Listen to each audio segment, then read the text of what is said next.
بەپی بەڵگەنامەیە کە دەست NRT کەوتووە دادوەرەکەی گەرمیان ئەکرەم فەرەج کە سەرۆکی دادگای تێڵچوونەوەی ناوچەی کەرکووک گەرمیانە سەرپێچی بڕیارەکانی ئەنجومەنی دادوەری هەرێمی کوردستانی کردووە لە کەیسەکەی NRTدا و بە نایاسایی فەرمانی دەستگیرکردنی بۆ ئارام بەختیار پەیامێری NRT لە کفری و ئاوات عەلی بەڕێوەبەری NRT دەرکردووە. لە ساڵی 2011دا بەپی کۆنووسی کۆبوونەوەیە کە لە نێوان ئەنجومەنی دادوەری و سەندیکای ڕۆژنامەنووسانی کوردستانی ئیمزاکراوە و وەک بڕیار لەلایەن سەرۆکی ئەنجومەنی دادوەریەوە ڕاوانەی دادگاکان کراوە بۆ جێبەجێکردنی. بەپی بەڵگەنامەکە ئەنجومەنی دادوەری و سەندیکای ڕۆژنامەنووسان لەسەرەوە ڕێککەوتوون دادگاکان پەنا نەبەنە بەردەرکردنی بڕیاری دەستگیرکردن یان تەوقیفی ناپێویست لە تاوانەکانی سەرپێچی بە وڵاتیان بەگشتی و ڕۆژنامەنووسان بە تایبەتی کە ئەوەش بە پێچەوانەی ئەو ڕێکارانەوەیە کە ئێستا دادوەرەکەی گەرمیان گرتوێتێ بەر لە کەیسەکەی NRTدا. یەکێکی دیکە لە خاڵەکانی کۆنووسەکە ئاماژە بەوە کراوە لە کاتی بوونی 2 دەقی یاسایی سەبارەت بە هەر کێشەیەک بە تایبەتی لە سکاڵەکانی دژ بە ڕۆژنامەنووسان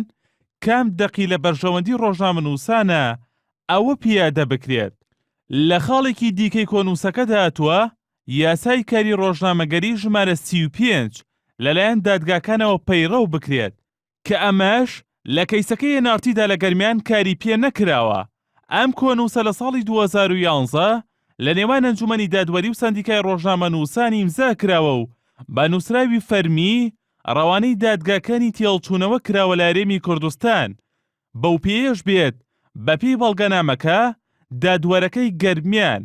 ئەکرەم فەرەج کە سەرۆکی دادگای تێڵچوونەوەی ناوچەی کەرکووک گەرمیانە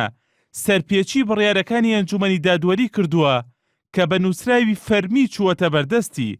ئەوەش لە کاتێکدایە پێچەوانەی ئەو بڕگانەی کۆنووسەکەی نێوان ئەنجومەنی دادوەری هەرێم و سەندیکای ڕۆژنامەنووسان نزیکەی هەفتەیەکە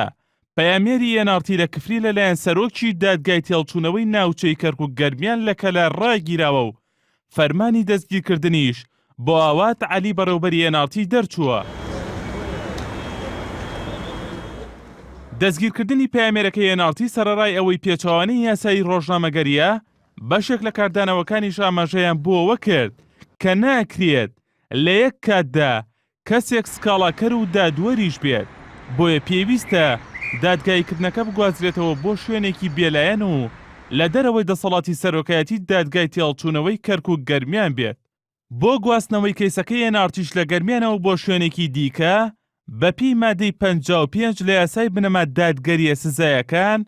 ژمارە 23 ساڵی 1970 دەشێت داوایەکی سزایی لە دەسەڵاتی دادوەرێکی لێکۆڵینەوەەوە بگوازرێتەوە بۆ دادوەرێکی لێکۆڵینەوەی دیکە کە سەر بە یەک دادگای تاوانەکان نەبن، ئەویش بە بڕیاری دادگای تەمیز یان سەرۆکی ئەنجومەنی دادوەری هەرێم. هونەر ئەحسان NRT